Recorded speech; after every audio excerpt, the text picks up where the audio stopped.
Assalamualaikum warahmatullahi wabarakatuh. Nama saya Laila Ramazarani dari kelas 4A dan saya di sini akan mempresentasikan mengenai eh, rekayasa genetika di bidang kesehatan.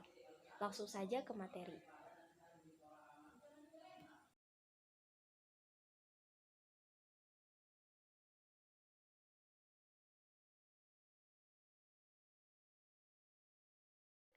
Jadi apa sih manfaat rekayasa genetika dalam bidang kesehatan? Yang pertama, rekayasa genetika ini membantu upaya dalam pemeliharaan kesehatan yang berhubungan dengan kemajuan di bidang teknologi yang dapat meningkatkan pemeliharaan kesehatan. Karena dengan kemajuan ilmu pengetahuan dan teknologi, penyakit itu dapat diketahui sejak dini dan juga lebih tepat. Nah, pengobatannya pun akan lebih spesifik. Dan produksi bahan obat itu akan dapat dilakukan dengan lebih efisien. Sehingga obat-obatan yang sukar itu akan ditemukan dengan diperoleh dengan lebih mudah. Dua adalah terapi gen, yaitu merupakan suatu penerapan antibodi monoklonal. Terapi gen merupakan teknologi yang memungkinkan gen yang rusak dapat diganti dengan gen normal, menggunakan suatu vektor untuk menyisipkan DNA ke sel. Nah, teknologi dari terapi gen ini tidak terlepas dari prinsip rekayasa genetika untuk dapat menghasilkan GMO atau Genetically Modified Organism atau biasa dikenal sebagai organisme transgenik. Jadi ide untuk terapi gen ini cukup unik, yaitu dengan cara menambahkan gen normal ke dalam genom yang mengalami mutasi ataupun kerusakan, sehingga fungsi dari gen tersebut akan dapat diperbaiki. Nah, prosesnya itu seperti apa sih rekayasa genetika pada teknologi terapi gen ini?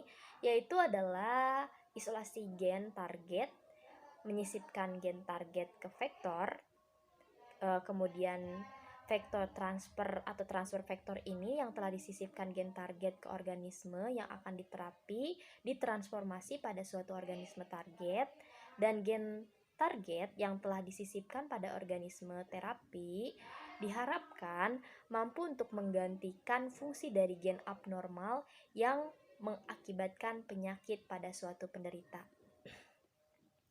Kemudian ada insulin. Insulin ini diperoleh dengan cara mengekstrasi pankreas babi ataupun lembu. Namun penggunaan hormon hewan pada manusia mengakibatkan suatu hipersensitivitas atau kemungkinan terjadinya suatu resistensi. Sehingga akhir-akhir ini hormon itu lebih banyak diperoleh dari pembiakan mikroorganisme di laboratorium. Vaksin. Nah, vaksin ini adalah suatu terkait dengan bioteknologi ya. Jadi pengembangannya itu selalu terkait dengan bioteknologi. Teknik dari bioteknologi modern seperti rekayasa genetika ini memungkinkan pengembangan vaksin dilakukan dengan lebih efektif, cepat, dan ekonomis. Teknologi DNA rekombinan itu memungkinkan antigen dari suatu patogen untuk dapat diproduksi pada sel inang yang relatif tidak patogenik, misalnya bakteri E. coli ataupun ragi, sehingga tidak perlu dipanen langsung dari patogen aslinya. Selain itu, rekayasa genetika berpengaruh dalam resiko pembuatan vaksin. Untuk itu, bioteknologi khususnya rekayasa genetika ini berperan penting untuk memastikan bahwa vaksin yang diproduksi itu sudah aman dan juga efektif.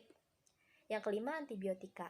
Sesuai dengan susunan kimia, antibiotika itu digolongkan ke dalam 4 kelas: penisilin, tetraxilin, cefalosporin, dan juga eritromisin. Penisilin ini merupakan antibiotika pertama yang digunakan dalam klinik dan merupakan antibiotika yang paling banyak sekali diteliti, baik dari prosesnya, seleksi, mutasi, jamur penghasil penisilin itu, maupun juga fermentasi dan modifikasi molekul dalam upaya memperoleh antibiotika sintetik dan semi sintetik yang lebih baik dan juga lebih murah tentunya. Nah, yang keenam itu enzim. Enzim itu sangat penting dalam diagnosis penyakit hepar, jantung, dan juga pankreas. Penyakit ini banyak diderita oleh penduduk di negara industri. Analisis enzimatik juga digunakan secara berhasil gitu ya untuk dapat memantau pengobatan. Berbagai perubahan pada klinik jelas dipengaruhi oleh tingginya kegiatan enzim dalam suatu serum yang diuji. Dengan demikian, enzim serum dapat diketahui baik tahap akutnya suatu penyakit kronik maupun tingkat kesembuhannya. Enzim juga dapat menentukan senyawa kimia, misalnya untuk dapat menentukan kadar gula darah. Jadi, apa saja sih metode yang digunakan dalam teknologi atau rekayasa genetika di bidang kesehatan ini? Yang pertama itu terapi gen. Terapi gen adalah pemindahan DNA rekombinan baik secara sementara maupun permanen ke dalam sel manusia untuk mengkoreksi penyakit. Yang kedua adalah suatu metode yang paling banyak digunakan, yaitu adalah metode rekombinasi DNA atau DNA rekombinan, yaitu suatu metode yang digunakan untuk memanipulasi langsung DNA yang berorientasi pada ekspresi gen tertentu.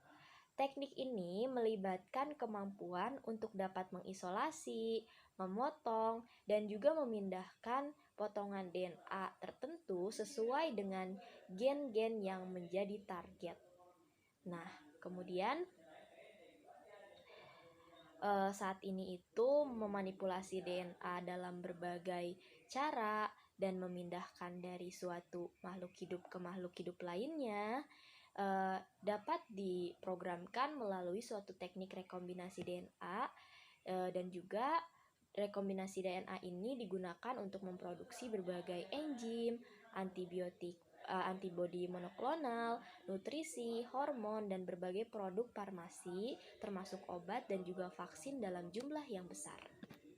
Kemudian apa aja sih unsur yang esensial dalam suatu rekayasa genetika di bidang kesehatan ini? Yang pertama itu ada gen spesifik yang dikehendaki. Yang kedua, enzim endonuklease restriksi. Yang ketiga, enzim ligase. Yang keempat, DNA plasmid. Yang kelima, DNA vektor yang berupa virus atau viral vektor maupun senyawa atau molekul selain virus, yaitu non-viral vektor. Vektor yang digunakan dapat adeno-associated virus atau AAV, adenovirus, dan juga retrovirus. Dan yang keenam itu adalah jaringan atau organ pasien penderita penyakit tertentu. Nah, kemudian bagaimana sih tahapan ataupun proses pada rekayasa genetika di bidang kesehatan ini? Yang pertama itu adalah identifikasi gen dan isolasi gen yang diharapkan. Yang kedua, pengenalan kode-kode DNA terhadap gen yang diinginkan. Yang ketiga, mengatur ekspresi gen yang telah direkayasa.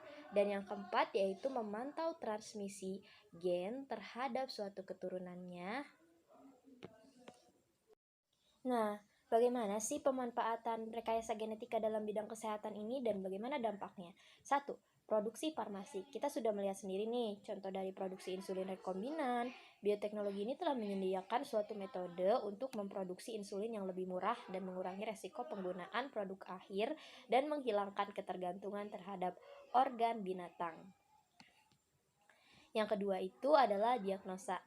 Penyakit yang didiagnosis akurat dan juga cepat merupakan suatu hal yang mutlak pada suatu diagnosa penyakit. Terdapat dua cara diagnosa penyakit tersebut. Yang pertama menggunakan teknologi DNA rekombinan, yaitu dengan melibatkan penggunaan antibodi, dan yang kedua berdasarkan teknik hibridasi DNA. Konsepnya adalah jika seseorang terinfeksi virus tertentu, maka materi genetik dari virus itu akan terdapat dalam suatu tubuhnya dan berbeda dengan DNA manusia. Yang ketiga adalah vaksin subunit rekombinan. Vaksin jenis ini mengandung protein antigen patogen yang diproduksi dengan teknologi DNA rekombinan. Nah, contohnya vaksin dari hepatitis B yang digunakan untuk mencegah infeksi hepatitis B. Sekian yang dapat saya sampaikan. Bila ada kesalahan, saya mohon maaf. Terima kasih. Wassalamualaikum warahmatullahi wabarakatuh.